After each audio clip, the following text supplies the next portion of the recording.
Oke, kali ini kita akan membahas tentang kesetimbangan benda tegar. Nah, sebelum kita masuk ke materi, kita perlu tahu dulu jenis-jenis kesetimbangan. Jenis-jenis kesetimbangan di sini ada 3. Yang pertama, kesetimbangan stabil, di mana benda ini akan kembali ke kedudukan kesetimbangan semula saat gangguan kecilnya dihilangkan. Nah, yang kedua ada kesetimbangan labil, di mana benda tidak akan kembali ke kedudukan semula sesaat setelah gangguan kecil dihilangkan. Jadi dia akan berubah posisi.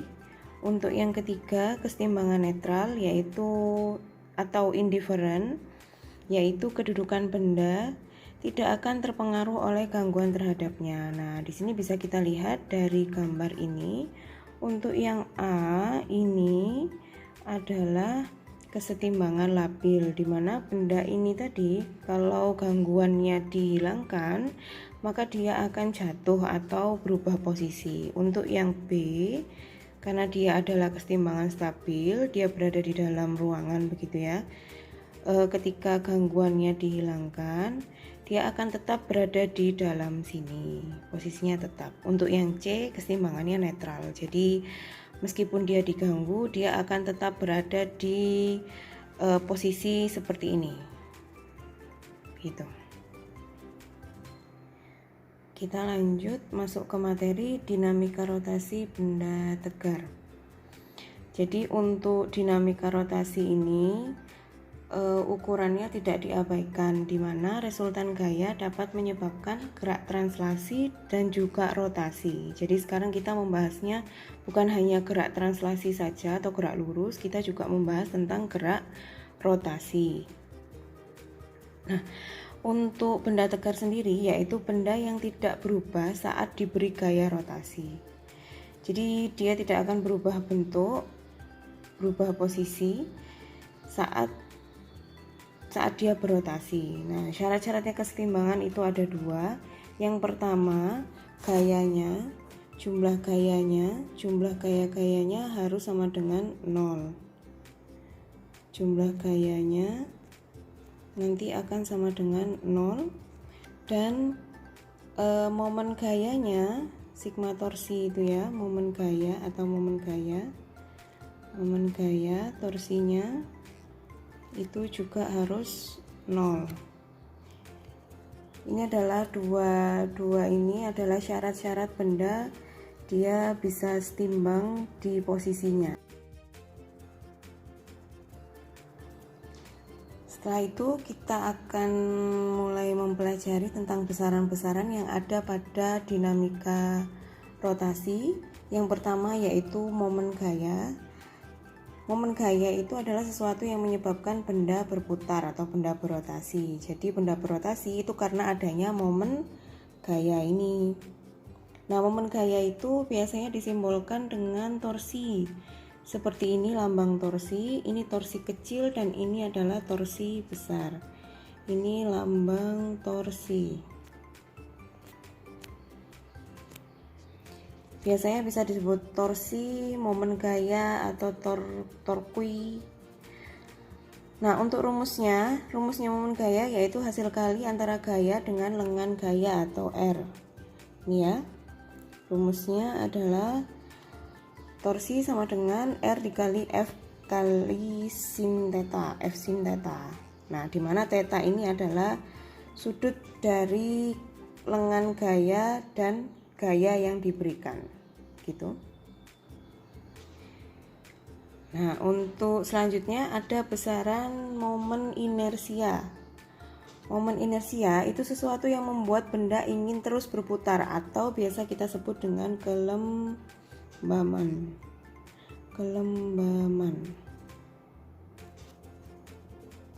Nah, untuk rumusnya sendiri, momen inersia itu adalah hasil kali antara massa benda dan jarak benda ke poros putar. Nah, ini simbolnya momen inersia adalah I, lalu sama dengan massa dikali jari-jari kuadrat. Nah, satuannya kilogram meter persegi. Untuk nilai momen inersia sendiri dari berbagai benda tegar itu berbeda-beda. Bisa dilihat di sini ya. Untuk batang silinder yang berputar melalui poros, inersianya 1/12 mr kuadrat. Nah, ini yang berputarnya melalui ujung poros itu sepertiga mr kuadrat dan lain-lain ya. Bisa dilihat sendiri di sini. Nah, sampai bola pun ada di sini. Jadi seperti yang saya katakan tadi, untuk benda tegar itu bentuk bendanya itu diperhatikan sekali. Oke, yang besaran ketiga ada momentum sudut. Momentum sudut ini disimbolkan dengan L besar, yaitu momentum yang dimiliki oleh titik partikel yang melakukan gerak rotasi. Jadi semua partikel yang dia melakukan gerak rotasi, maka dia akan punya momentum sudut.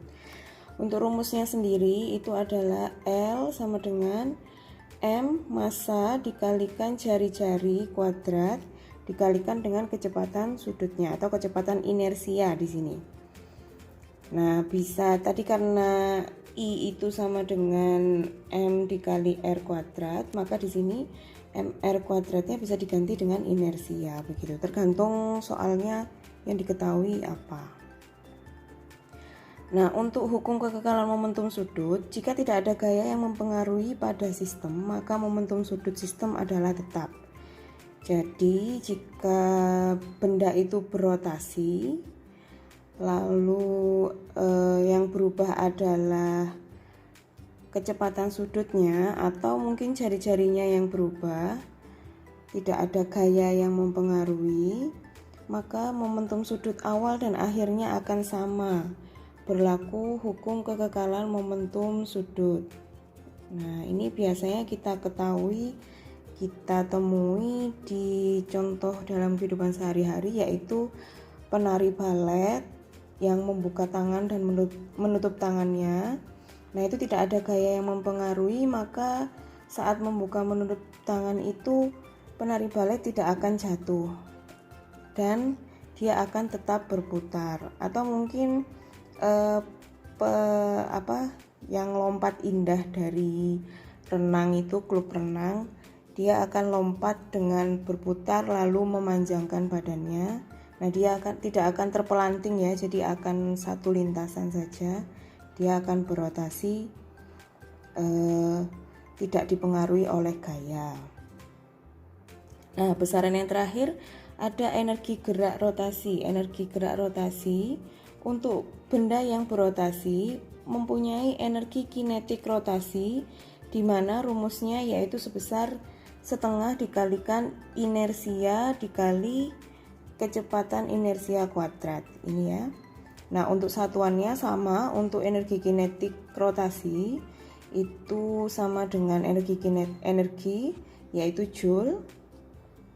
Nah, ini benda yang berotasi selain dia memiliki energi kinetik translasi, dia akan memiliki energi kinetik rotasi.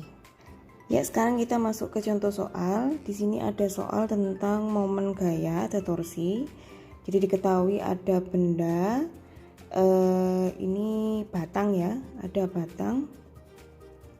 Kalau seperti ini batangnya masanya diabaikan saja. Ini masanya diabaikan, batang A, B, C, D ini. Jika sistem diputar melalui sumbu C, maka momen gaya sistem sebesar titik-titik. Nah, bagaimana cara kita mengetahui jumlah momen gaya dari sistem tersebut? Nah, ini caranya. Yang pertama, kita harus mengetahui dulu arahnya. Maka dari masing-masing gaya ini dia positif atau negatif tergantung arahnya momen gaya, karena momen gaya itu adalah besaran vektor, jadi dia memiliki arah. Nah, kita lihat dulu untuk sumbu A ini, jika diputar melalui sumbu C, maka dia berputarnya searah jarum jam atau berlawanan jarum jam. Ini jika diputarnya ke sumbu C, maka dia torsinya itu searah jarum jam, berputarnya searah jarum jam. Jika searah jarum jam berarti torsinya di sini negatif. Nah, untuk yang B, kita lihat jika diputar ke arah C, maka torsinya itu berputarnya akan berlawanan jarum jam. Jika berlawanan jarum jam, maka torsi untuk B itu adalah positif. Gitu ya. Untuk yang C, karena dia menjadi sumbu putar, maka di sini torsinya adalah 0. Torsi C 0. Nah, untuk yang terakhir, untuk yang D, kita lihat jika diputar ke sumbu C, maka dia akan memiliki putaran searah jarum jam. Torsi D itu negatif. Nah, baru kita bisa masukkan ke dalam rumus. Rumusnya tadi sigma torsi itu sama dengan jari-jari dikalikan gayanya. Berarti di sini ada torsi A ditambah torsi B ditambah torsi C ditambah torsi D. Nah, di mana tadi torsi A-nya negatif ya. Negatif R dikalikan FA, RA FA ditambah yang B tadi positif, berarti RB dikali FB. Untuk yang C-nya 0 ditambah negatif RD dikali FD. Nah, tinggal kita masukkan saja angkanya. Untuk jari-jarinya A kita lihat dari sini ke C. Jadi dari sumbu A ke C, jari-jarinya itu adalah 3 meter. Maka kita masukkan minus 3 dikali gayanya A tadi adalah 10 Newton. Masukkan 10 ditambah jari-jarinya B. Untuk B ke sumbu putarnya itu 1 meter dikali gayanya 4 Newton. 4, ini 4 ditambah 0 ditambah negatif R-nya D. Untuk R-nya D, karena dari sini ke sini berarti dia 3 meter juga. Minus 3 dikali F gaya D-nya itu adalah 10 Newton. 10 masukkan. Berarti ini minus 30 ditambah 4 ditambah 0 minus 30. Nah, berarti ini min 30 tambah 4 minus 26 minus 30, berarti minus 56 Newton meter. Nah, kenapa hasilnya minus? Berarti benda tersebut momen gayanya sebesar 56 Newton meter dan berputar searah jarum jam. Jadi untuk negatif positif ini menyatakan arahnya kemana. Kalau positif berarti dia berlawanan jarum jam. Untuk negatif ini tadi, karena kita dari awal ya perjanjiannya untuk negatif itu searah jarum jam gitu. Lalu contoh soal yang kedua, di sini ada batang dengan ujung-ujungnya itu diberi benda. Massa benda A itu 2 kilo, untuk massa benda B adalah 1 kilo. Nah, jika sistem dengan massa batangnya ini diabaikan dan diputar melalui sumbu P, maka momen inersianya adalah titik-titik. Nah, untuk yang kali ini yang ditanyakan adalah momen inersia, jadi berbeda dengan momen gaya. Untuk momen gaya tadi memiliki arah ya, jadi untuk momen inersia ini tidak memiliki arah. Yang diperhatikan di sini hanyalah massa benda dan jaraknya terhadap lengan. Nah, di sini untuk benda B terhadap poros P ini diketahui jaraknya itu adalah 3 meter. Nah, berarti bisa kita cari ya untuk sigma jumlah momen inersianya.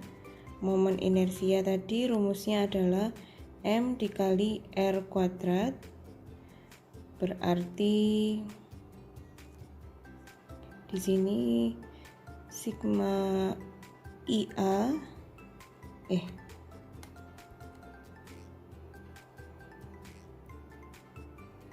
nah bisa IA ditambah dengan IB.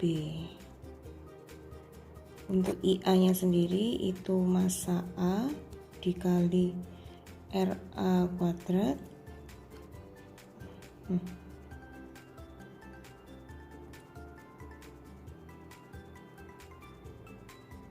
Untuk yang B berarti MB dikali RB kuadrat. Nah, tinggal kita masukkan massa A-nya di situ 2 kilo dikali jari-jari A-nya 1 meter ditambah massa B-nya 1 kilo dikali jari-jari B-nya terhadap sumbu putar adalah 3 meter. Oh, ini saya salah meletakkan kuadratnya. Kuadratnya di sini ya, RB kuadrat. Nah, ini 3 kuadrat. Berarti 2 dikali 1 2 ditambah 1 kali 9 berarti momen inersianya adalah 11. Untuk satuannya berarti kilogram meter persegi gitu.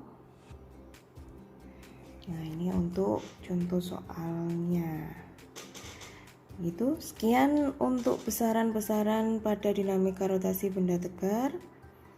Nah, kita akan bertemu lagi pada penjelasan materi yang selanjutnya. Terima kasih.